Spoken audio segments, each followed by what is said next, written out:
Hello दोस्तों, क्या हाल है आप लोगों के। मैं ऐसी उम्मीद करता हूँ कि आप सब बढ़िया होंगे और अपनी पढ़ाई कर रहे होंगे। तो एक बार फिर से स्वागत है HMWB बैंकिंग एग्जाम में। जैसा कि आप लोग जानते हैं कि मैं संजय कुमार मौर्य आप लोगों के लिए लेके आया हूँ सिलेक्शन का होम्योपैथ, जिसमें मैं आपको अर्थमेटिक के मिक्स क्वेश्चन की प्रैक्टिस कराता हूँ ताकि आपकी जो है अर्थमेटिक इंप्रूव हो सके और आप कम से कम टाइम में ज़्यादा से ज़्यादा क्वेश्चन सॉल्व कर सके। और ये तभी पॉसिबल है जब आप ढेर सारी प्रैक्टिस करते हैं तब। ऐसा नहीं कि एक ही दिन ढेर सारी प्रैक्टिस कर लीजिए, थोड़ा थोड़ा कर करके आप जब डेली प्रैक्टिस करते हैं तो आपकी स्पीड इंप्रूव होती है। ऐसा नहीं कि आप एक दिन लेके बैठ गए ढेर सारा और आपने एक दिन में 200-400 क्वेश्चन कर लिया, उसके बाद आपने एक महीने कुछ नहीं किया। तो ऐसा नहीं है, आप डेली बाई डेली 10 क्वेश्चन ही करिए, लेकिन डेली करिए। उससे क्या होता है कि जब आप प्रैक्टिस करते हैं ना, तो एक क्वेश्चन अगर एक चैप्टर का लेके बैठते हैं तो पूरा चैप्टर ही रिकॉल हो जाता है। मतलब वो क्या क्या प्रोसेस होते हैं, उसमें क्या क्या तरीके होते हैं, वो क्वेश्चन करने में आपके याद हो जाते हैं। तो ऐसे अगर आपने 10 क्वेश्चन किए हैं तो 10 के 10 चैप्टर आपके कंप्लीट हो जाते हैं एक ही दिन में। ठीक है, तो चलिए ज़्यादा टाइम में लेते हैं, पढ़ते हैं क्वेश्चन की तरफ। लेकिन उससे पहले अगर आपने हमारे वीडियो को लाइक नहीं किया तो लाइक कर दीजिए, और अभी तक चैनल को सब्सक्राइब नहीं किया तो प्लीज़ चैनल को सब्सक्राइब भी कर लीजिए, ताकि हमारी वीडियो की अपडेट आपको मिलती रहे और आप अपनी स्पीड इम्प्रूव करते रहें। तो चलिए बढ़ते हैं क्वेश्चन की तरफ। और आज का हमारा पहला क्वेश्चन है ये, आप इसे पढ़िए, सॉल्व करने की कोशिश कीजिए, फिर मैं बताता हूँ इसे करना कैसे है। लेकिन मेरा यही सजेशन है कि आप क्वेश्चन को 1 2 3 बार, कम से कम 2 3 बार तो पढ़िए ही पढ़िए, क्योंकि आपके क्वेश्चन पढ़ते ही समझ में आ जाना चाहिए कि दिया क्या है और पूछ क्या रहा है और करना कैसे है। जब तक का आपकी ये स्पीड इम्प्रूव नहीं होती, कहने का क्वेश्चन पढ़ने का तरी स्पीड नहीं होती, ठीक, तब तक आप अपनी स्पीड इम्प्रूव नहीं कर सकते सॉल्व करने का।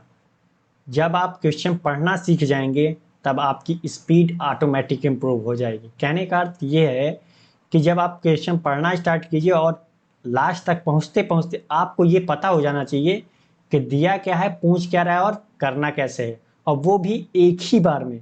ऐसा नहीं कि 2 3 बार पढ़ना पड़े, एक ही बार में आपको पूरा का पूरा पता हो जाना चाहिए कि दिया क्या है, पूछ क्या रहा है और करना कैसे है। ठीक है, तो आप इसे सॉल्व कीजिए, फिर मैं बताता हूँ इसे करना कैसे है।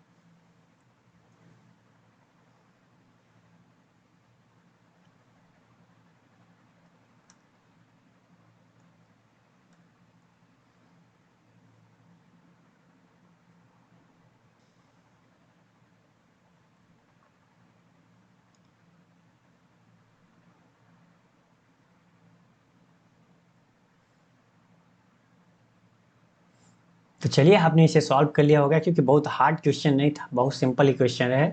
तो आपने इसे कर लिया होगा, मैं ऐसी उम्मीद करता हूँ। ठीक है, मैं बताता हूँ इसे करना कैसे। कह रहा है शांत जल में एक जहाज की गति और धारा की गति का योग 13 है किमी प्रति घंटा है। जहाज के प्रवाह के अनुकूल मतलब डाउन स्ट्रीम में और प्रवाह के विपरीत मतलब अप स्ट्रीम में दिशा में कुल 78 किलोमीटर की दूरी तय करने में 32 घंटे का समय लगता है। तो ज्ञात कीजिए कि धारा की गति जहाज के अपस्ट्रीम गति से कितनी प्रतिशत अधिक है। ठीक है, तो अब मैं इसका 2 मेथड बताता हूं आपको, एक बेसिक और दूसरा क्या है आप शॉर्ट में कैसे इसे कर सकते थे। ठीक है, तो चलिए पहले बेसिक बताता हूं। यहाँ पे कह रहा है शांत जल में एक जहाज की गति, जहाज की गति मतलब बोट की गति है, ठीक, और किसकी, करंट की गति का योग दिया है कितना, 13 किलोमीटर प्रति घंटा। तो आपको पता है कि बोट की गति प्लस करंट की गति क्या होती है, ये हमारी स्पीड वो होती है डाउन स्ट्रीम स्पीड, मतलब धारा के प्रवाह की गति। बी प्लस सी मतलब क्या होता है, धारा के प्रवाह की गति बराबर क्या होता है, बी प्लस सी। तो कितनी है, 13 किलोमीटर प्रति घंटा। कह रहा है जहाज के प्रवाह के अनुकूल और प्रतिकूल जाने में कुल 78 किलोमीटर जाता है और टाइम कितना लगता है, 32 घंटे। T down stream plus T up stream, ठीक, टोटल टाइम कितना लगता है, 32 घंटे लगते हैं। मतलब जाने में सॉरी आने में और जाने में, धारा के प्रवाह में जाने में और विपरीत आने में कुल टाइम कितना लगता है, 32 घंटे लगते हैं। कितना, 32 घंटे लगते हैं। तो टी डाउन स्ट्रीम बराबर क्या हो जाएगा हमारा, आपको पता है कि अगर हमें टाइम चाहिए तो क्या होगा, डिस्टेंस अपॉन स्पीड। तो डिस्टेंस कितना चल रहा है, 78 किलोमीटर। और डाउन स्ट्रीम की स्पीड क्या होती है, B plus C, V down stream. भाई टाइम बराबर क्या होता है, डी बाई वी ही तो होता है। तो ये डाउन स्ट्रीम में जा रहा है तो स्पीड भी क्या होगी, डाउन स्ट्रीम। फिर 78 किलोमीटर वापिस आ रहा है, वो भी धारा के विपरीत, तो ये क्या हो जाएगा हमारा, अप स्ट्रीम। टोटल टाइम कितना है, 32 घंटे लग रहे हैं, ये भी टाइम ये भी टाइम। तो अब सॉल्व कर लेते हैं। तो 78, वी डाउन स्ट्रीम का मान हमें पता है कितना है, 13 किलोमीटर। तो 78 13 प्लस 78, और ये क्या होता है, वी अप स्ट्रीम क्या होता है, बी माइनस सी तो होता है। क्या होता है, बी माइनस सी बराबर कितना, 32 किलोमीटर और 32 आवर। ठीक, तो 13 छक्के 78, और 6 इधर हो गया तो 6 इधर जाएगा तो कितना बचेगा, 78 बी माइनस सी बराबर कितना, 32 माइनस 6 कितना, 26 6 32।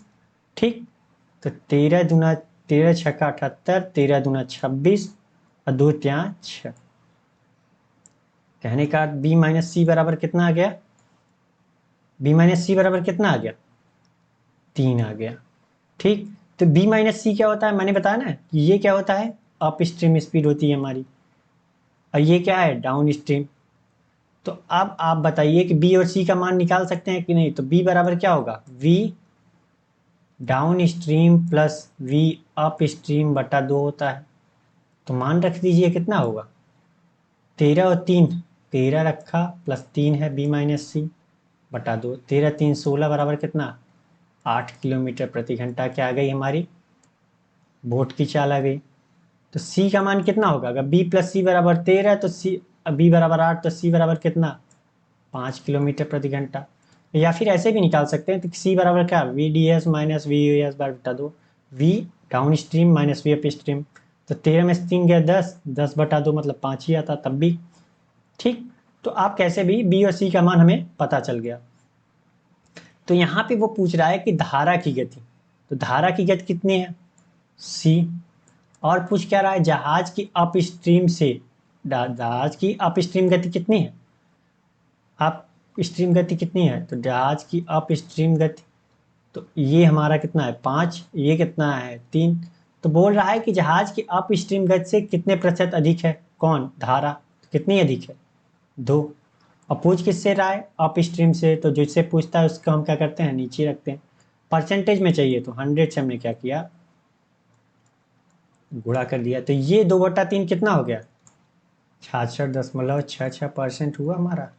अरे भाई 100/3 मतलब 33.33%, तो दोगुना हो गया उसका, 66.66%। तो ये हमारा कौन सा सही हो गया, ये ए वाला। तो ये हमारा जो था वो प्रॉपर बेसिक मेथड था। क्या था, प्रॉपर बेसिक मेथड, जो मैंने समझाने की कोशिश की, आपको समझ में भी आ गया हो। ठीक है, अब आपको मैं बताता हूँ शॉर्ट मेथड। तो यहाँ पे पहले दिया क्या है, यहाँ पे बी प्लस सी का योग दिया है, कितना दिया है, तो बी प्लस सी का योग दिया है, तो ये हमारा कितना दिया है, 13 किलोमीटर प्रति घंटा। और ये आपको पता है कि ये क्या है, हमारी डाउन स्ट्रीम स्पीड होती है, बी प्लस सी मतलब डाउन स्ट्रीम स्पीड। तो क्वेश्चन में आगे कह रहा है कि 78 किलोमीटर जाने में और 78 किलोमीटर आने में जो टाइम लग रहा है वो कितना है, 32 घंटे। तो आप बताइए, अगर हमें 78 किलोमीटर जाना है धारा की दिशा में, और धारा की दिशा की गति पता है, तो हम टाइम नहीं बता सकते। टाइम तो हम बता सकते हैं ना, कि 78/13 हो जाएगा। भाई अगर टाइम चाहिए हमें डाउन स्ट्रीम की, तो speed, sorry distance upon speed down stream की, तो ये कितना हो जाएगा, 78 जाना है, और वो भी डाउन स्ट्रीम स्पीड कितनी है, 13। तो 13 छक्का 78 कितना हो गया, 13 छक्का 78। तो 6 घंटे जाने में लग रहा है, तो वापस आने में कितना लगेगा, टोटल 32 घंटे हैं, तो आने में कितना लगेगा, आने में कितना लग जाएगा हमें टाइम, टी अप स्ट्रीम हमें कितना मिल जाएगा, 26। तो अगर हमें ये टाइम पता हो गया और ये डिस्टेंस है, तो हम वी अप स्ट्रीम स्पीड नहीं बता सकते, 78/26। तो ये कितना हो जाएगा, 3 किमी प्रति घंटा। अब आपको यहाँ पे पता है क्या, V down stream V up stream, तो सी का मान नहीं निकाल सकते हैं, V down stream minus V up stream बटा 2। तो ये माइंड में ही कर सकते हैं, 10 से 3 गया तो क्या, 13 में से 3 गया तो कितना, 10, 10/2। तो यहाँ कितना आ जाता, 5 किलोमीटर प्रति घंटा। अब पूछ रहा है कि धारा की गति जहाज की अप स्ट्रीम गति से कितने प्रतिशत अधिक है। तो ये बताइए इससे कितना अधिक है, 2 अधिक है। तो पूछ किससे रहा है, अप स्ट्रीम से। तो अप स्ट्रीम नीचे रखेंगे, इंटू 100 कर देंगे, तो आपको पता चल जाएगा ना, 66.66% आ गया हमारा। तो ये चीज़ें जो है वो आप माइंड में कर सकते थे, आप ट्राई करिए, आप खुद ब खुद माइंड में कर लेंगे, ठीक है। तो इसको पेन और पेपर उठाने की ज़रूरत नहीं थी, लेकिन क्या है कि अगर आप पहली दूसरी बार कर रहे हैं तो आपको उठानी पड़ेगी, और कोई दिक्कत नहीं, आप उठाइए। लेकिन जब आप प्रैक्टिस करने लगेंगे तो ऐसे क्वेश्चन देखते ही आपको याद आ जाएगा, अरे ये तो माइंड में हो जाएगा। और जो क्वेश्चन माइंड में हो जाता है वही हमारे समय बचाते हैं। और कुछ क्वेश्चन जो होते हैं जैसे 1-1 मिनट ले लिए, तो वो ये टाइम हम उसमें कवर कर लेते हैं, ठीक, एवरेज टाइम से। तो चलिए बढ़ते हैं अगले क्वेश्चन की तरफ। अगला क्वेश्चन हमारा ये, आप इसे पढ़िए, सॉल्व करने की कोशिश कीजिए, फिर मैं बताता हूँ इसे करना कैसे है, ठीक है। तो ये क्वेश्चन मैंने अभी पिछले कल वाले क्लास में ही बताया है, तो आज मैं इसका पूरा डिटेल नहीं बताऊंगा आपको, सिर्फ और सिर्फ शॉर्ट में बताऊंगा। और देखते हैं कितने लोग कर करके इसे कमेंट बॉक्स में आंसर देते हैं, ठीक है।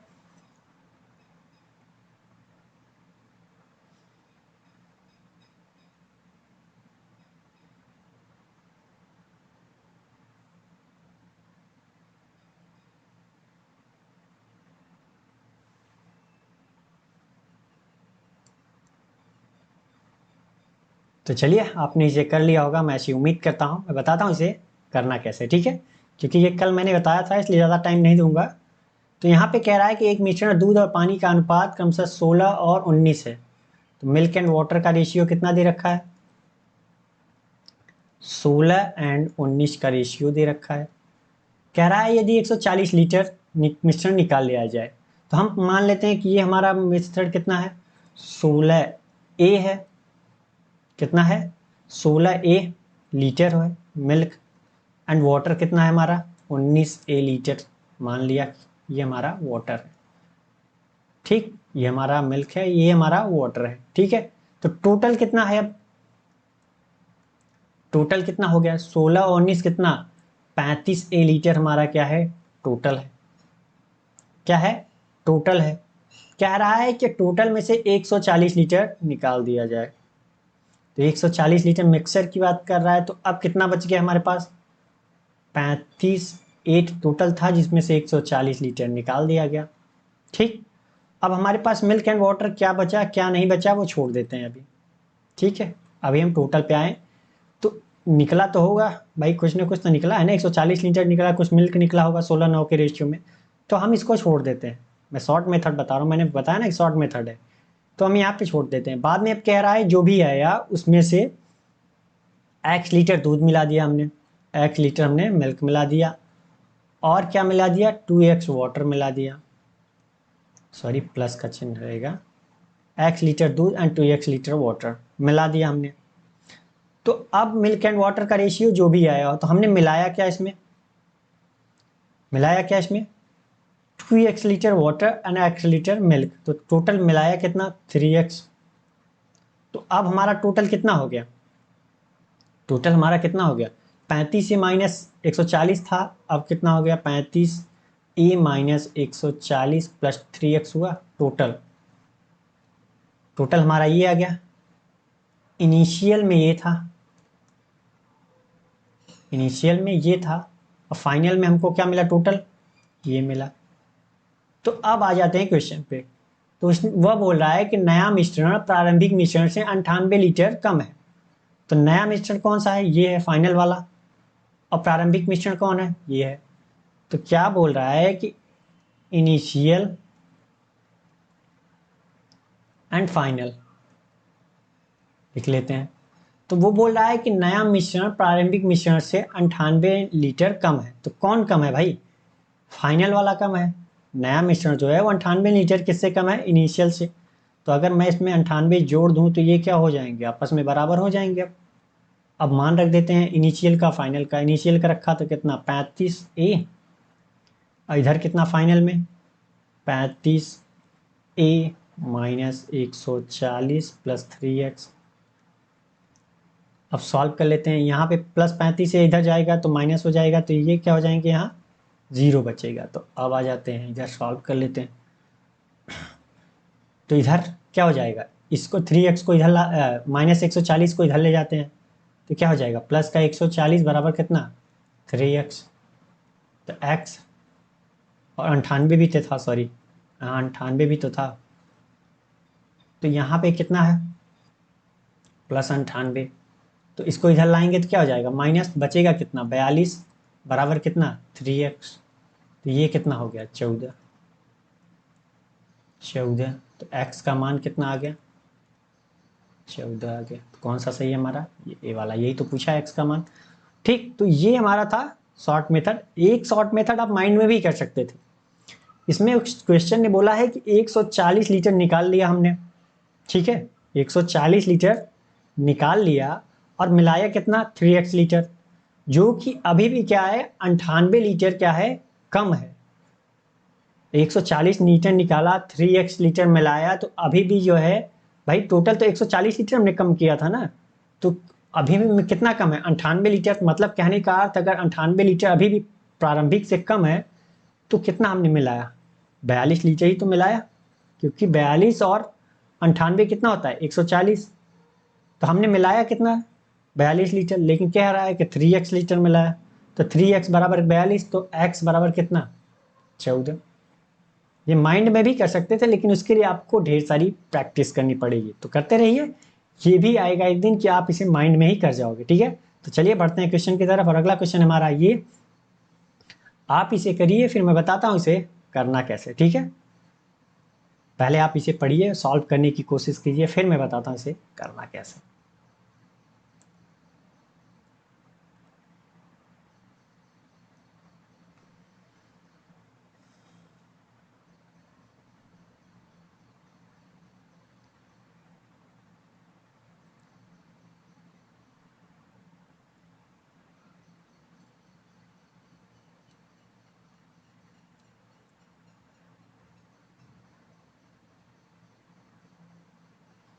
तो चलिए, आपने इसे कर लिया होगा, मैं बताता हूं इसे करना कैसे, ठीक है। तो कह रहा है, एक फल विक्रेता ने एक वस्तु को R% लाभ पर बेचा और R% की छूट दी। यदि वस्तु को लागत मूल्य से 40% अधिक अंकित किया गया था, तो R का मान ज्ञात कीजिए, ठीक है।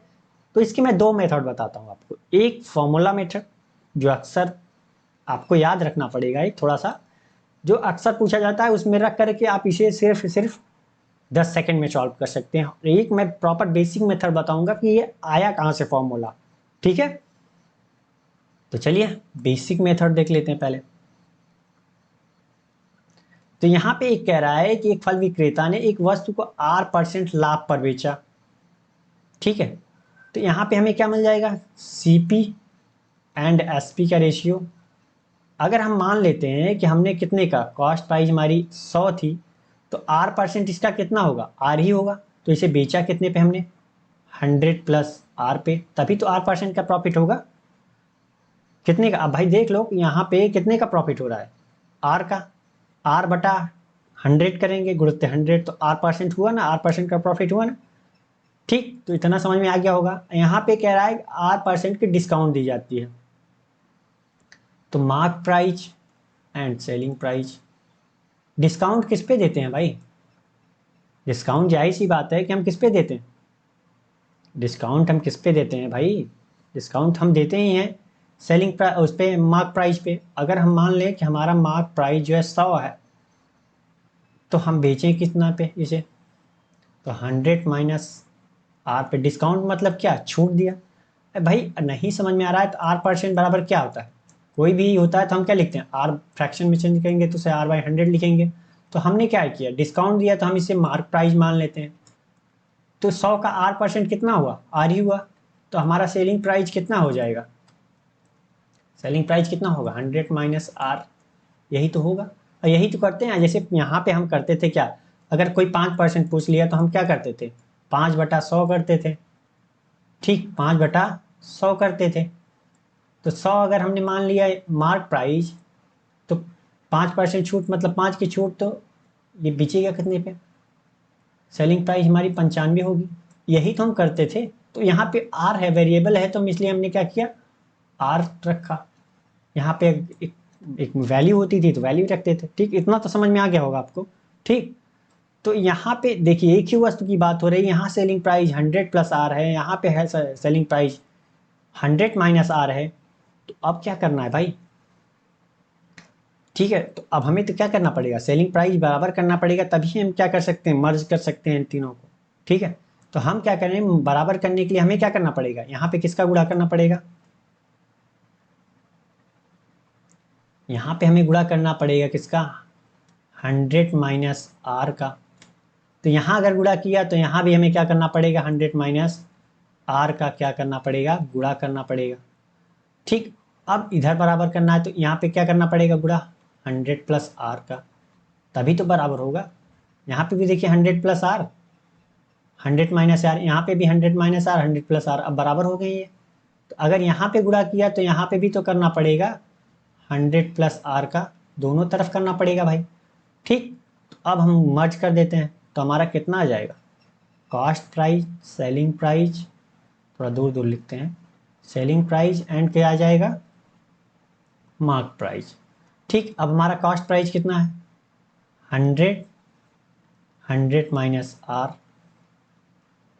ठीक, यहाँ कितना है, सेलिंग प्राइस हमारी कितनी है, 100 प्लस आर, 100 माइनस आर, तो ये क्या हो जाएगा, 100 का स्क्वायर माइनस आर का स्क्वायर। अरे ए माइनस बी क्या है, ए प्लस बी, ए माइनस बी बराबर क्या होता है, ए स्क्वायर माइनस बी स्क्वायर, वो फॉर्मूला लग गया।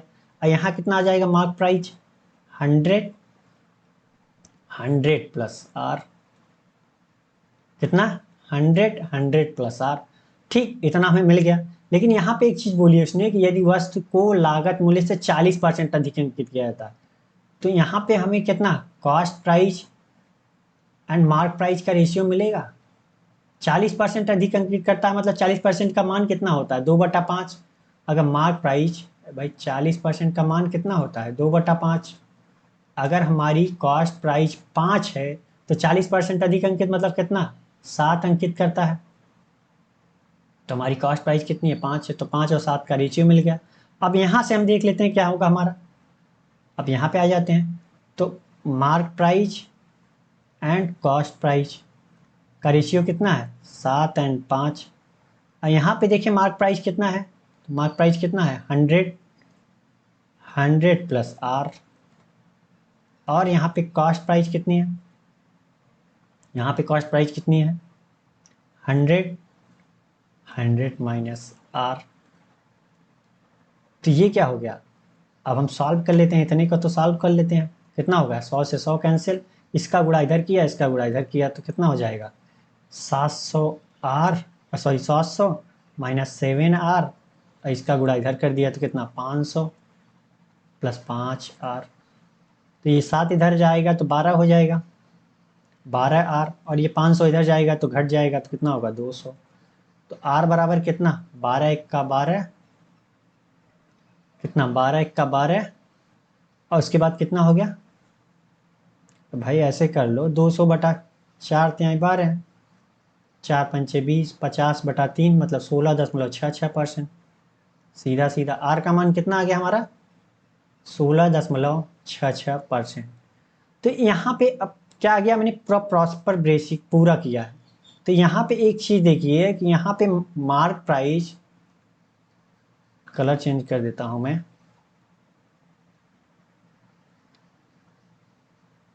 यहाँ पे हमें एक चीज़ देखने को मिला कि नहीं मिला, कि mark price and cost price का रेशियो क्या आया हमारा, यहाँ पे 100 प्लस क्या, ये आर प्लस कब आया था, जब हमने क्या किया था, प्रॉफिट पे बेचा था। ये आर जो परसेंटेज है ये हमारा क्या है, प्रॉफिट वाला है। ठीक, और ये 100 प्लस माइनस आर कब आया था, जब मैंने डिस्काउंट दिया था, तो ये हमारा डिस्काउंट वाला हो गया।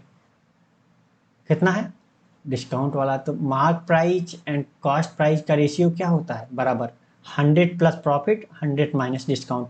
तो अक्सर ऐसे क्वेश्चन पूछे जाते हैं, इसलिए हम ये फॉर्मूला याद रखते हैं। ठीक है, तो अब फॉर्मूले में रख के देख लेते हैं। तो हमें फॉर्मूले में मिलके रख के क्या मिला, mark price and cost price का फॉर्मूला हमारा क्या था, 100 प्लस क्या प्रॉफिट और 100 माइनस डिस्काउंट। ये परसेंटेज वाले हैं कि भाई यहाँ पे भी 100% प्लस प्रॉफिट परसेंट लिखेंगे तो कट जाएंगे ना, ऊपर भी परसेंट नीचे परसेंट, इसलिए हम क्या करें डायरेक्ट लिख दिया हमने। तो ये क्या हो गया कि यहाँ पे क्या बोला था हमारा CP एंड MP का रेशियो क्या आया था 5:7 का। ठीक, तो अब रख देते हैं। मार्क प्राइस हमारा कितना था 7, cost price 5, 100 plus profit percent कितना था 0.5%। यहाँ पे कितना है डिस्काउंट कितना था 100 माइनस R। तो सॉल्व करेंगे तो यही तो था, आया था लास्ट में, तो कितना आएगा 100 माइनस 700 माइनस 7R और कितना 500 माइनस प्लस 5R। तो ये कितना होगा 12R बराबर कितना 200। तो 4 3 12, 4 5 6 20। तो 50 में 3 से भाग दिया तो कितना 16.66% आया। अब यहाँ सोच रहे होंगे कि ये R% था, भाई ये भी 100% है प्लस R%, तो परसेंटेज तो ये भी है, परसेंटेज नीचे वाला है तो कैंसिल हो जाएगा ना, इसीलिए हमने क्या किया परसेंटेज को हटा दिया। ठीक है, तो समझ में आ गया होगा। बढ़ते हैं अगले क्वेश्चन की तरफ, और अगला क्वेश्चन है हमारा ये, आप इसे करिए फिर मैं बताता हूँ इसे करना कैसे। ठीक है,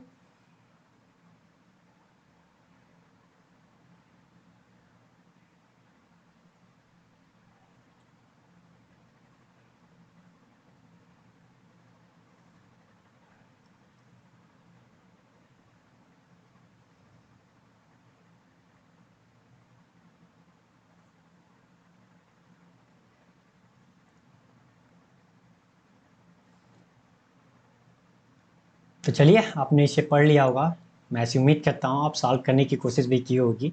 ठीक है, मैं बताता हूँ इसे करना कैसे। कह रहा है 11 लड़कों और 16 लड़कियों का एक समूह है, किसी कार्य को 8 दिनों में पूरा कर सकते हैं। यदि 31 लड़क और लड़के उसके साथ जुड़ जाएं तो वही कार्य 4 दिन में पूरा कर सकते हैं।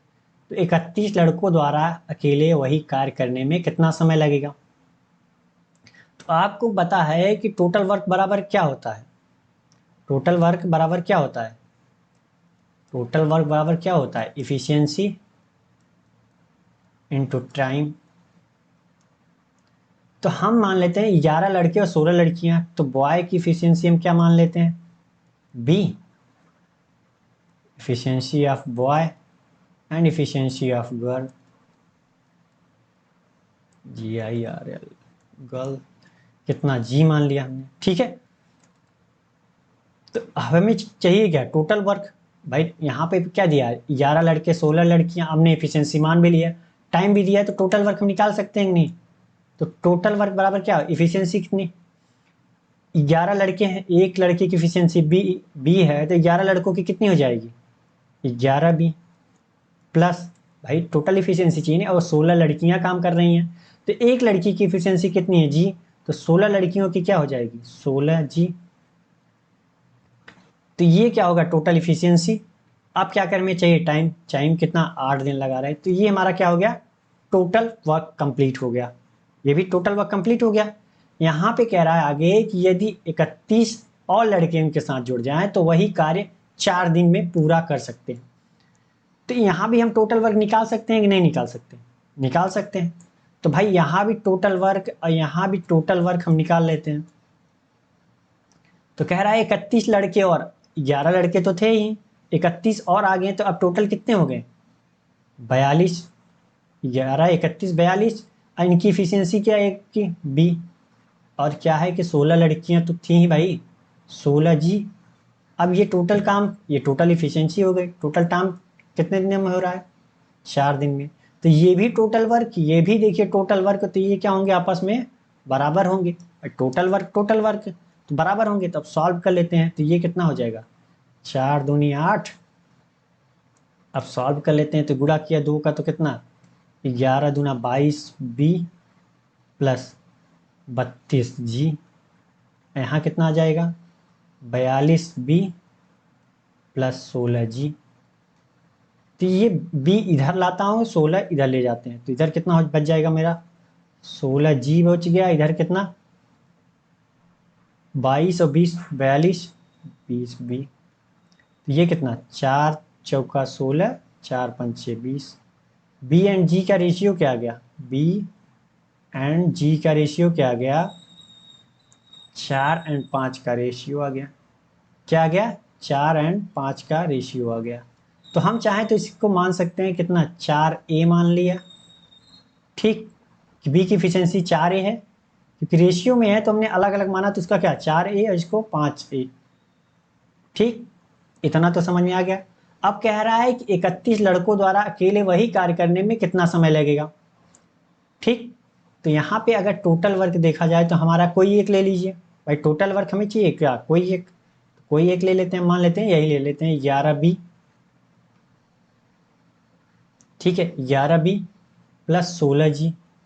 भाई टोटल वर्क कोई भी है, टोटल एक ले लेते हैं 11G। कितने दिन में, 8 दिन में, तो ये टोटल वर्क हो गया।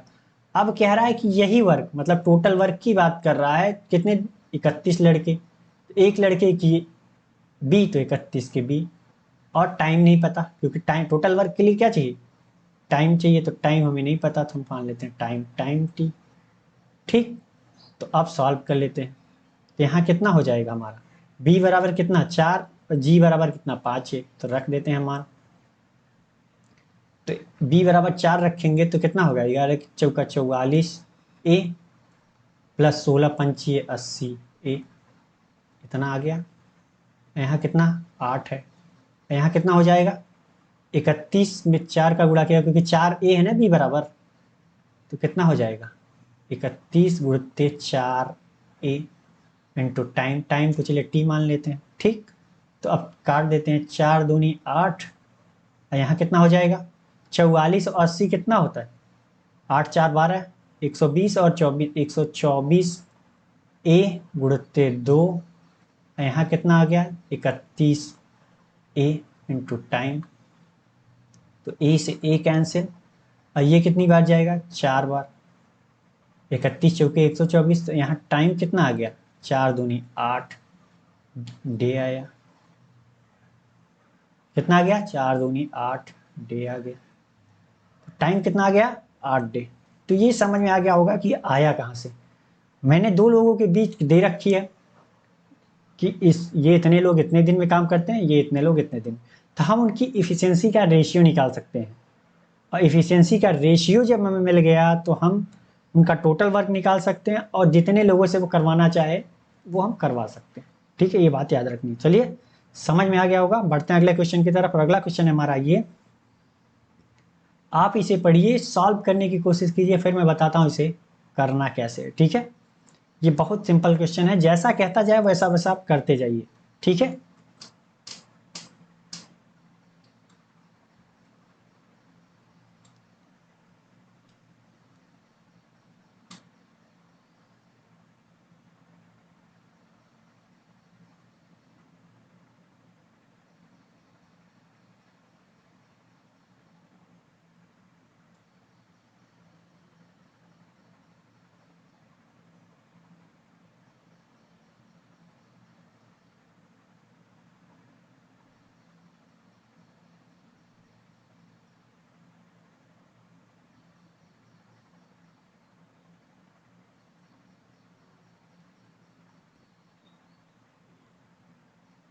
तो चलिए, आपने इसे सॉल्व कर लिया होगा, मैं उम्मीद करता हूँ। मैं बताता हूँ इसे करना कैसे। ठीक है, कह रहा है दामिनी अपनी मासिक वेतन का 12% बचत करती है। यदि किराने पर खर्च कुल खर्च का 40% है और किराने को छोड़कर उसका कुल खर्च जो है 5280 रुपये है, तो उसकी बचत कितनी होगी। ठीक है, तो हम मान लेते हैं कि हमारी जो दामिनी की इनकम थी, इनकम कितनी थी, वो कितनी थी 100x थी। तो कह रहा है 12% बचत करती है, तो इसका 12% कितनी होगी सेविंग। 100x का जाहिर सी बात है 12% कितना होता है, 12x ही होता है। तो अब बचा कितना, ये बचत करती है तो खर्च कितनी करती है, तो खर्च कितना हो गया भाई 88x बचा। भाई इतना बचा है तो इतना खर्च किया इसने। कह रहा है यदि किराने पर खर्च जो है कुल खर्च का 40% है। अब ये कुल खर्च कितना है हमारा 88x, जिसमें से 40% वो क्या करती है, किराने के सामान पे खर्च करती है, फॉर्च्यून पे। तो इसका 88 का 40% कितना होगा? 88x, ये कितना होगा? 40/100। 40% कैसे निकालते हैं? ऐसे ही तो निकालते हैं। अगर ये 40% किराने पे खर्च कर रही है, कह रही है ना, किराने को छोड़कर उसका कुल खर्च 5280 है। अगर 40% किराने पे खर्च कर रही है तो जाहिर सी बात है कि 60% वो अदर खर्च कर रही है। अदर खर्च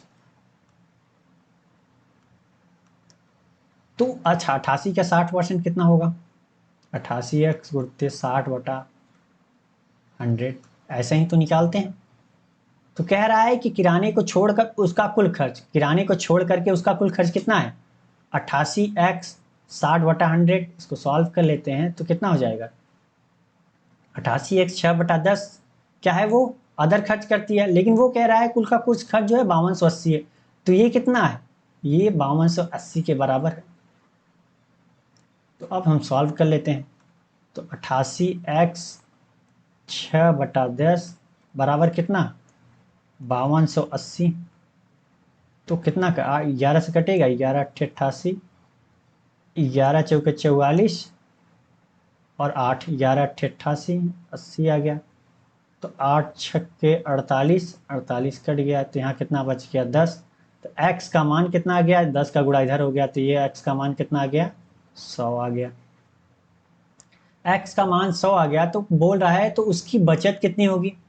अरे भाई, जब x का मान मिल गया तो बचत तो उसकी 12x है, तो 12 गुणित 100, तो ये कितना हो जाएगी? 1200 रुपये उसकी बचत हो रही है कि नहीं हो रही? कितनी? 1200। तो कौन सा सही है हमारा? डी वाला। तो क्या क्वेश्चन बहुत हार्ड था? बहुत हार्ड तो नहीं था, सिंपल ही था और आपने कर भी लिया होगा। चलिए बढ़ते हैं अगले क्वेश्चन की तरफ। अगला क्वेश्चन है हमारा ये, आप इसे पढ़िए फिर मैं बताता हूं इसे करना कैसे, ठीक है? लेकिन आप इसे ध्यान से पढ़िए और सॉल्व करने की कोशिश जरूर कीजिए। मैं इसका दोनों मेथड बताऊंगा, बेसिक भी और शॉर्ट भी, ठीक?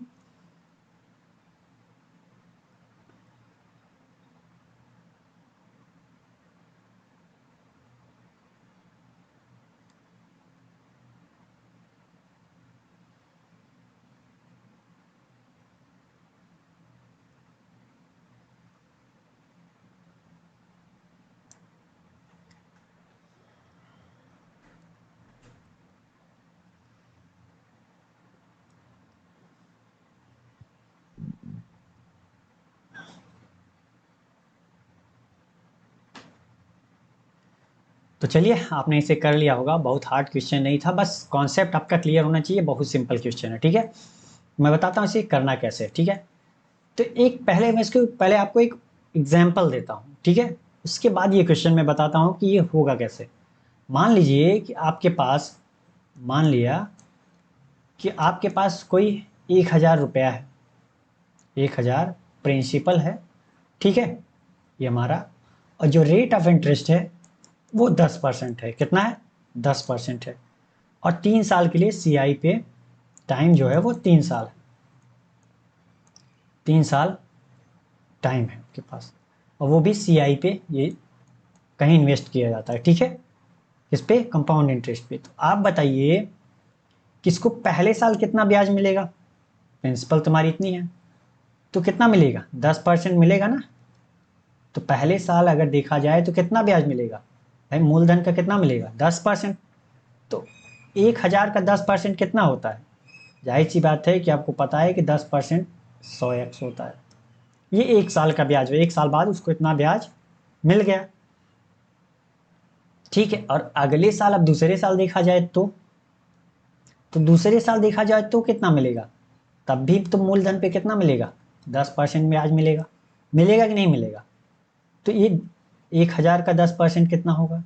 100x। तो ये क्या हमें मिल गया? 2 साल का ब्याज। 1 साल का ब्याज 100x, फिर दूसरे साल का। लेकिन आपको पता है कि कंपाउंड इंटरेस्ट में क्या होता है कि ब्याज का भी ब्याज मिलता है। मतलब पिछले साल जो ब्याज मिला उस पे भी हमें क्या मिलेगा? ब्याज हो जाएगा। तो यहाँ पे अगर देखा जाए तो इसका भी तो 10% मिलेगा हमें, इसका भी तो 10% मिलेगा। तो इस 100 का 10% कितना हुआ हमारा? 10x। हुआ कि नहीं हुआ? तो हमें पहले साल हमें कितनी ब्याज मिल गई? टोटल कितना मिल गया हमें? 100x मिला। दूसरे साल कितना मिला? दूसरे साल हमें कितना मिल गया? 110x मिला। और तीसरे साल देखा जाए तब कितना ब्याज मिला? भाई 10% तो जो मूलधन है उस पर तो मिलेगा ही मिलेगा, हमें मिलेगा कि नहीं मिलेगा? तो ये कितना मिल जाएगा? मूलधन पे में 1000 है तो उस पर कितना मिलेगा? 10%। अब सीआई है तो ब्याज पे भी ब्याज मिलेगा। तो यहाँ पे भी देखा जाए तो कलर चेंज कर लेता हूँ मैं। तो यहाँ पे अगर देखा जाए तो पहले ईयर में तो कितना मिला था? 100x रुपये ब्याज मिला था, तो उस पर भी तो 10% हमें मिलेगा। उस पर भी तो 10% हमें मिलेगा। तो ये कितना हो जाएगा 100x का? 10%, 10x। ठीक। और फिर देखा जाए तो जो सेकेंड ईयर है, सेकेंड ईयर में भी कितना ब्याज मिला था हमें? 100x मिला था, तो इस पे भी 10% ब्याज मिलेगा। तो ये कितना हो गया हमारा? 10x यहाँ भी मिल गया। और 10x और ब्याज मिला था सेकेंड ईयर, तो उस पर भी तो 10% मिलेगा। तो यहाँ पे 10 का 10% कितना हुआ? 1 हुआ, 1x। तो यहाँ पे टोटल कितना ब्याज मिल गया हमें? यहाँ पे टोटल कितना ब्याज मिल गया? 100, 10, 10, तो 121x में क्या टोटल ब्याज मिल गया? ये पहले साल टोटल मिला, ये दूसरे साल टोटल मिला। ये दूसरे साल का है, ओनली फॉर दूसरे मतलब सेकेंड ईयर, ठीक, ओनली फॉर सेकेंड ईयर का है, ना कि ये 2 साल में। 2 साल में अगर जोड़ा जाए तो ये 100x इधर मिला, 110x, टोटल 210x मिलेगा। लेकिन ये फर्स्ट ईयर का केवल और केवल ओनली फर्स्ट ईयर का है, और ये ओनली सेकेंड ईयर का है। ये क्या है? ओनली सेकेंड ईयर का है। और ये क्या है? ओनली थर्ड ईयर का है। थर्ड ईयर का है, ना कि ये 3 साल टोटल का ब्याज है भाई, तो ओनली थर्ड ईयर का है। तो यहाँ पे एक चीज आप देख रहे होंगे कि यहाँ पे ये कितना बढ़ गया, यहाँ पे यहाँ से यहाँ कितना बढ़ा? पहले ईयर जो है वो 100x ब्याज था, अगले साल देखा जाए तो कितना मिला? ये 110x, मतलब कितना ज्यादा ब्याज मिला? 10x।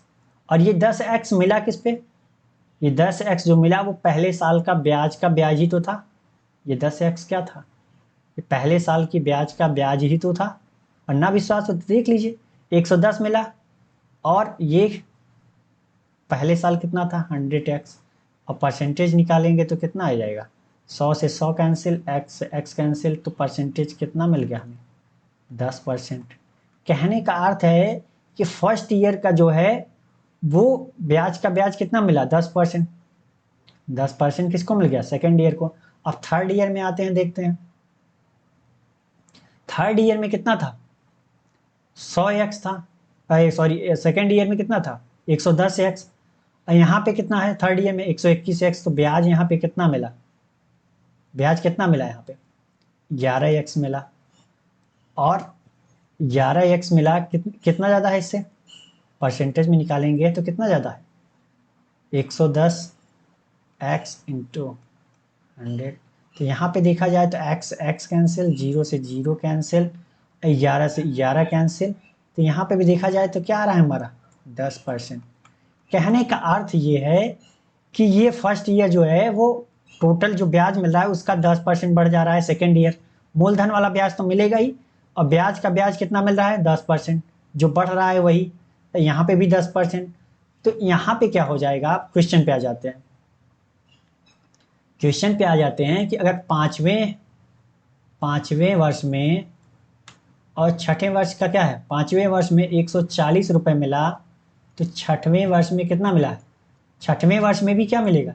140 ही मिलेगा, और प्लस कितना मिलेगा? जो एक्स्ट्रा है वो कितना है? 21 रुपये। और जो ये 21 रुपये है ये कितना है इसका? हाँ, यही तो हमें निकालना है, इसी का तो रेट ब्याज है। जो भी रेट ऑफ इंटरेस्ट होगा वो कितना होगा? इसी का तो होगा। जैसे यहाँ पे देखा जाए तो यहाँ पे कितना होगा?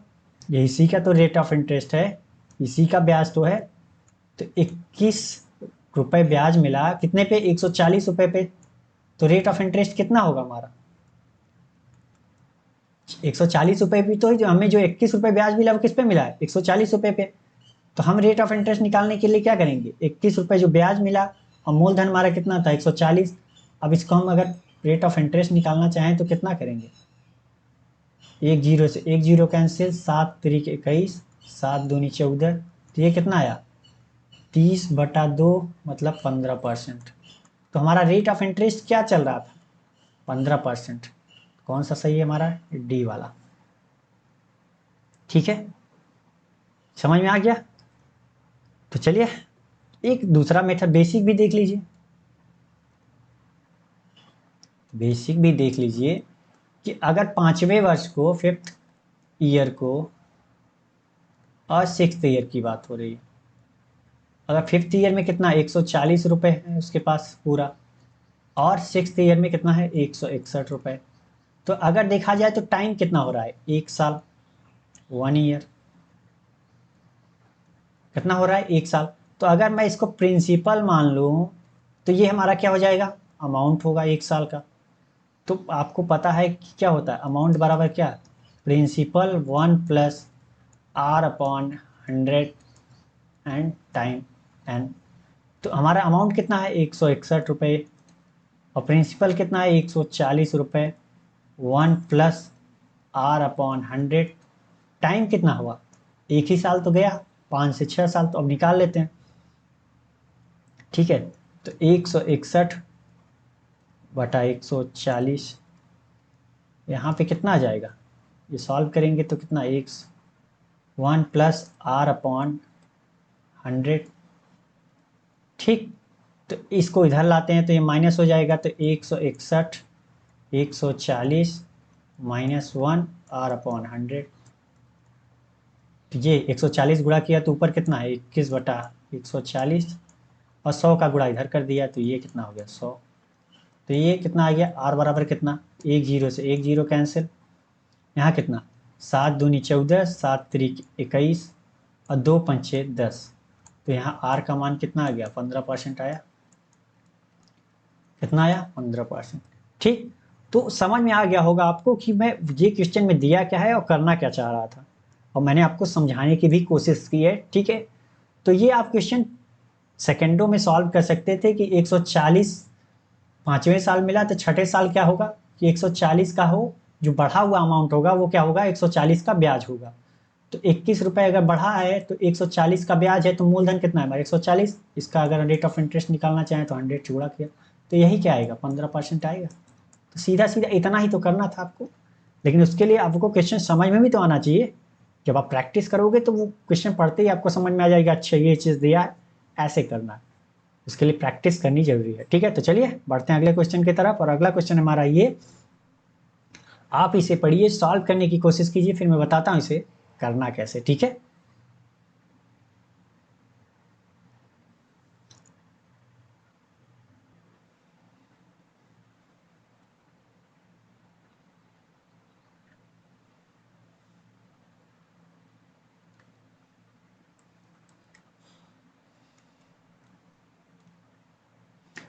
तो चलिए आपने इसे कर लिया होगा। बहुत ज़्यादा क्वेश्चन लंबा नहीं था, ये ज़्यादा से ज़्यादा 10 सेकंड का सवाल था, आपने कर भी लिया होगा। मैं ऐसी उम्मीद करता हूँ। मैं बताता हूँ इसे करना कैसे। ठीक है, कह रहा है 5 वर्ष बाद सतीश, तुषार और उदित की आयु का जो है 163, टोटल जो है 163 वर्ष होगी। यदि सतीश और तुषार की वर्तमान आयु क्रमशः 45 और 48 वर्ष है, तो उदित की 3 वर्ष बाद आयु क्या होगी। तो 5 वर्ष बाद मतलब कह रहा है कितने की, सतीश को एस मान लिया तो 5 वर्ष बाद कितनी होगी S+5, तुषार की 5 वर्ष बाद टी माना तो 5, और उदित की यू माना तो TU+5 बराबर कितना 163। तो यहाँ पे कितना है यस टी यू बराबर 15, 15 उधर ले गए तो कितना हो जाएगा 148। यहाँ पे दे रखा है किसकी, सतीश प्लस तुषार की। तो सतीश प्लस तुषार, सतीश और तुषार का मान रख देंगे कितना हो जाएगा, सतीश और तुषार कितना है 45 + 48 कितना, 45 + 48 93 होगा, कितना 148 साल। तो ये कितना 93, 93 इधर आएगा तो कितना हो जाएगा, जाहिर सी बात है 7, 8, 7, 15, 55 ईयर उदित की एज हो गई। प्रेजेंट एज कितनी हो गई 55 साल। तो पूछ रहा है उदित की 3 वर्ष बाद कितनी होगी, तो 3 वर्ष बाद कितनी भाई 3 वर्ष बाद कितनी, जोड़ दिया 3, 58 साल होगी। अभी 55 है, 3 साल बाद 58 होगी। तो ये इसमें क्वेश्चन का बहुत ज़्यादा हार्ड था, बहुत सिंपल था। ठीक, यहाँ पे आप ऐसे भी कर सकते हैं, 5 5 7 7 साल तीनों बढ़ रहे हैं, तो 3 साल के बाद किए तो 15 साल, तो सीधा सीधा माइंड में ही कम कर चुके होंगे कि उदित प्लस तुषार प्लस और कौन सतीश है कि आयु, अगर 15 वर्ष कम किया तो 148, तो आपने माइंड में ही कर लिया होगा। अगर 2 लोग दिए है तो घटा दिया, माइंड में कर सकते थे इसे, इतना बड़ा पेज पे लिखने की जरूरत नहीं थी। तो चलिए, जैसे भी किया आपने, लेकिन प्रैक्टिस करते रहिए, आपसे माइंड में भी होगा। ठीक है, चलिए बढ़ते हैं अगले क्वेश्चन की तरफ। अगला क्वेश्चन हमारा ये, आप इसे पढ़िए, फिर मैं बताता हूँ इसे करना कैसे। ठीक है, लेकिन आप इसे ध्यान से पढ़िए और सॉल्व करने की कोशिश कीजिए, फिर मैं बताता हूँ इसे करना कैसे। और ये भी क्वेश्चन बहुत हार्ड नहीं है, बहुत सिंपल है, मैंने कई बार आपको बताया है, अब तो आप करना सीख गए होंगे। ठीक है,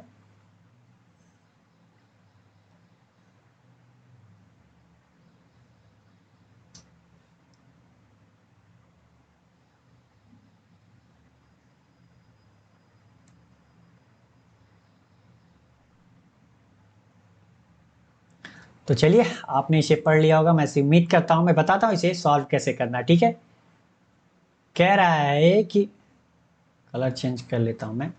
कह रहा है कि पवन और राजू ए से बी तक 72 किलोमीटर की दूरी 5 किमी प्रति घंटा और 7 किमी प्रति घंटा की गति से तय करते हैं।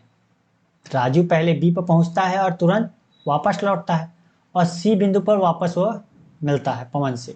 तो ए और सी के बीच की दूरी यहाँ पे कह रहा है कि ये टोटल जो है 72 किलोमीटर है। टोटल 72 किलोमीटर है यहाँ से यहाँ तक की डिस्टेंस। तो यहाँ से एक पॉइंट है ए और बी। ए से जो है वो चलता है कौन, पवन चलता है और राजू चलता है। पवन को पी मान लिया, राजू को आर। तो इसकी वीपी, पवन की स्पीड कितनी देर की है, 5 किलोमीटर प्रति घंटा।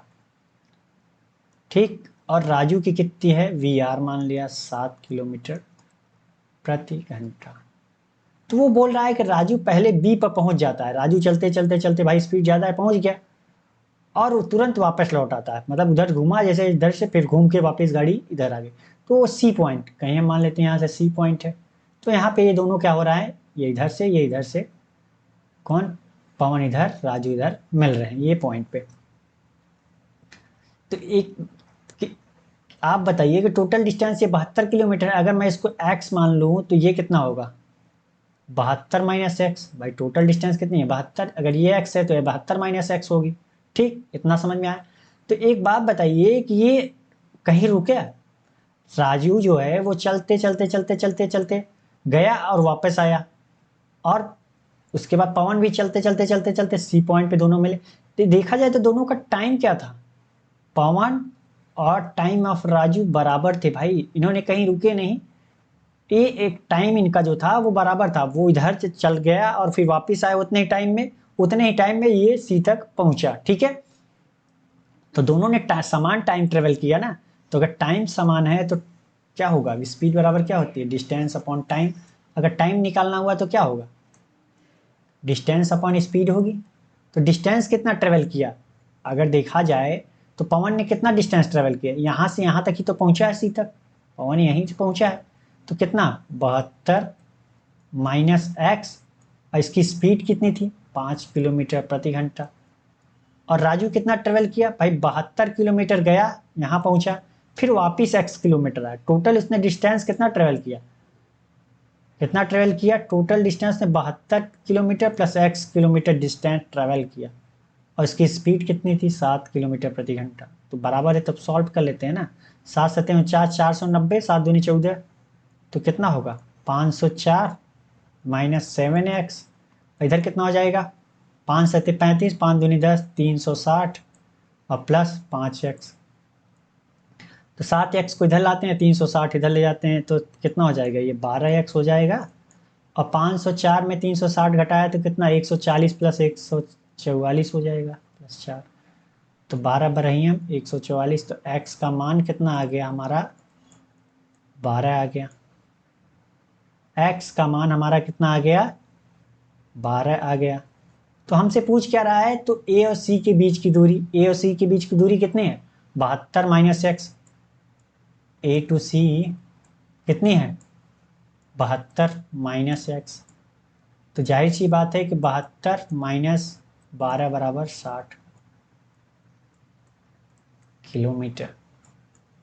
ठीक, तो कौन सा है, 60 किलोमीटर, ई वाला। तो ये क्वेश्चन क्या बहुत हार्ड था, ये तो मैंने समझाने के लिए प्रोसेस बाय प्रोसेस किया, इतना लंबा नहीं। तो आपको, आप जब सॉल्व करते हैं ना, तो आपके माइंड में ही इतना ही रहता है। जब आप सॉल्व करने लगेंगे तो आपको जाहिर से ये लिखना नहीं पड़ेगा, आपके माइंड में यही रहेगा। और इतना सॉल्व करने में जितना टाइम लग गया, ये एक्स का मान मिल गया, तो ये भी नहीं लिखना होगा आपको। आप सीधा सीधा 72 माइनस 12 करके 60 आंसर कर सकते थे। आप सोच लीजिए कि इतना लिखने में कितना टाइम लगेगा आपको, और उसमें से भी काफ़ी चीज़ें आप नहीं लिखोगे अगर आपने प्रैक्टिस अच्छी खासी कर रखी है तो। ठीक, तो चलिए बढ़ते हैं अगले क्वेश्चन की तरफ। और अगला क्वेश्चन है हमारा ये, आप इसे पढ़िए, सॉल्व करने की कोशिश कीजिए, फिर मैं बताता हूँ इसे करना कैसे। ठीक है,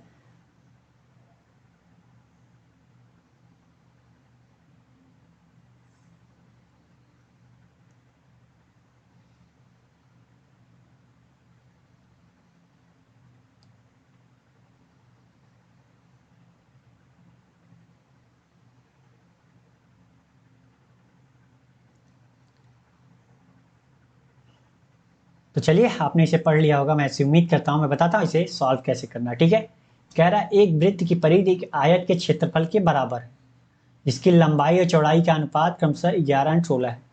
आयत का क्षेत्र, लंबाई एंड चौड़ाई का रेशियो कितना दे रखा है, 11:6 का। यदि आयत का परिमाप 68 है, तो आयत का परिमाप कितना होता है, अरे भाई पेरीमीटर ऑफ रेक्टेंगल कितना होता है,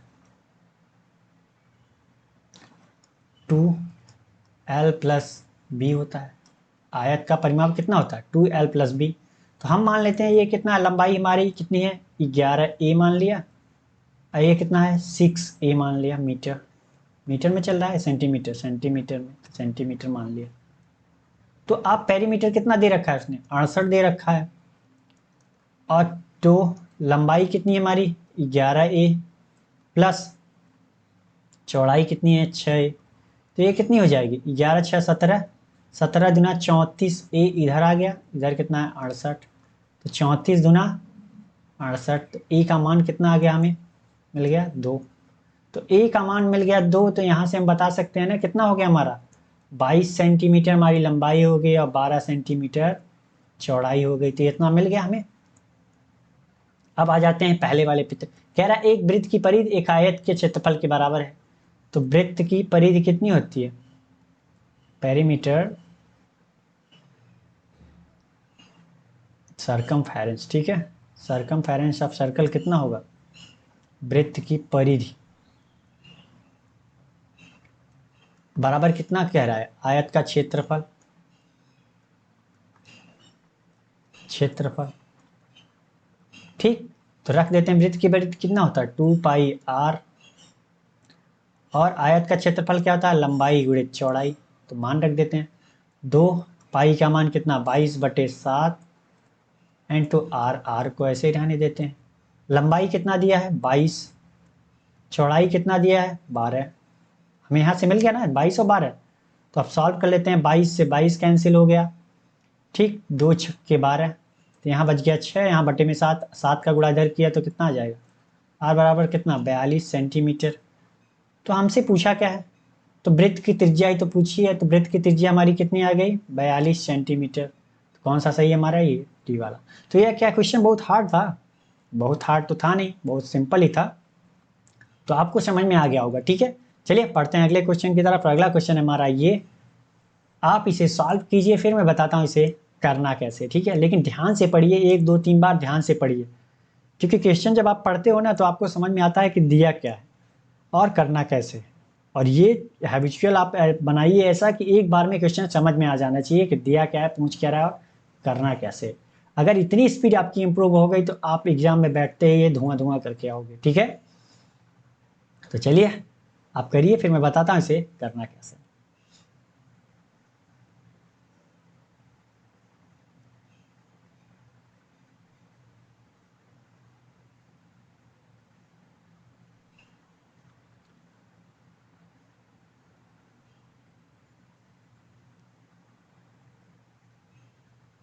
तो चलिए आपने कर लिया होगा, बहुत हार्ड क्वेश्चन नहीं था, बस थोड़ा सा आपको अपना कॉन्सेप्ट क्लियर रखना है, बस बाकी और कुछ है नहीं इसमें। तो कह रहा है पाइप पी और क्यू किसी टंकी को क्रमशः 3 या 4 घंटे में भर सकते हैं। यदि पाइप को केवल 9 घंटे के लिए खोला जाए, किसको, पी को, और बाकी टंकी को पाइप क्यू ने 12 घंटे में भरा, तो ए का मान कितना होगा। तो चलिए, कह रहा है कि पी इसे कितने घंटे में भर सकता है, 3 1 घंटे में भर सकता है, और क्यू इसे कितने घंटे में भर सकता है, 4 1 घंटे में भर सकता है। तो ये हमारा क्या था, टाइम भरने का, इनका टोटल पूरा पूरा भरने का। तो टोटल वर्क हमारा कितना आ जाएगा, कितना आ जाएगा, यहाँ पे 12 इनका एलसीएम ही तो लेंगे, तो एलसीएम कितना होगा, 12 तो हमें इफिशियंसी मिल जाएगी। इफिशियंसी कितना भाई, टोटल वर्क में टाइम से भाग दिया तो कितना, 3 चौके 12, तो यहाँ कितना 4, यहाँ कितना 4, तो यहाँ 12, तो यहाँ कितना 3, तो यहाँ में मिल गई पी की इफिशियंसी, 4 क्यू की इफिशियंसी, और टोटल वर्क हमारा ये है। ठीक, तो यहाँ पे एक बात बताइए कि कह रहा है कि पी को केवल 9 घंटे के लिए खोला जाता है। अगर पी को 9 घंटे के लिए खोला गया तो उसने कितना वर्क किया, पी द्वारा किया गया कार्य कितना है,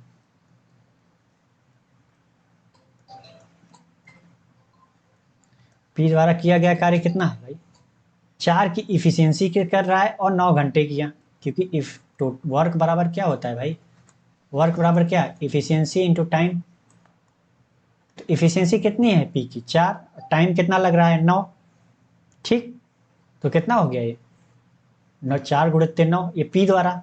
और बाकी टंकी मतलब इतना तो भर दिया उसने, अब कह रहा है कि बाकी टंकी मतलब बाकी टंकी किसके द्वारा भरा जा रहा है, तो क्यू द्वारा किया गया कार्य कितना होगा भाई, किया गया कार्य मतलब टंकी तो भरना हुआ, तो कितने घंटे में, 12 घंटे में। इफिशियंसी कितनी है, 3 और ये कितना है 12, टाइमिंग 12 घंटे में भर रही है।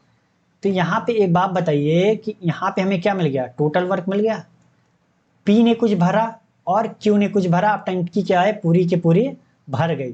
तो यहाँ पे हमारा आगे कितना जाएगा टोटल वर्क, 9 चौका 36 और प्लस 12 हैं 36, तो टोटल वर्क हमारा कितना आ गया, 72 आ गया। और हमारा टोटल वर्क, ये भी टोटल वर्क है हमारा जो 12 ए आया है, और ये भी कितना है, टंकी टोटल 72 है, ये भी टोटल वर्क आया है। तो टोटल वर्क बराबर टोटल वर्क, तो ये कितना होगा, टोटल वर्क बराबर टोटल वर्क। तो यहाँ पे कितना है, वो 12 ये भी तुम्हारा टोटल वर्क है, और ये 72 आया है, ये भी तो टोटल वर्क है। भाई पी ने कुछ भरा, क्यू ने कुछ भरा, तो टोटल भर गया ना। तो अब कितना होएगा, 12 छक्के 72, तो ए का मान कितना आ गया, 6 आ गया, कितना आ गया 6। हमसे पूछा क्या है, तो ए का मान ज्ञात कीजिए, तो ए का मान तो हमारा आ गया ना, तो ए का मान ही तो हमसे पूछ रहा है कितना, 6। तो कौन सा सही है हमारा, ये बी वाला। ठीक है, तो समझ में आ गया होगा कि दिया क्या है, बहुत हार्ड क्वेश्चन नहीं था, आप इसे माइंड में भी कर सकते थे, लेकिन उसके लिए आपको प्रैक्टिस करनी पड़ेगी। ठीक है, तो आज के लिए बस इतना ही। अगर ये वीडियो आपको पसंद आई हो तो लाइक करें, और अभी तक आपने अपने दोस्तों के साथ शेयर नहीं किया है तो प्लीज़ शेयर भी कर दीजिए, और अभी तक आपने स्वयं सब्सक्राइब नहीं किया तो प्लीज़ सब्सक्राइब कर दीजिए, ताकि हमारी वीडियो की अपडेट आपको मिलती रहे और आप अपनी स्पीड इम्प्रूव करते रहें। ठीक है, तो चलिए मिलते हैं नेक्स्ट वीडियो में एक नए क्वेश्चन और एक नए जोश के साथ। तब तक के लिए थैंक यू, बाय बाय।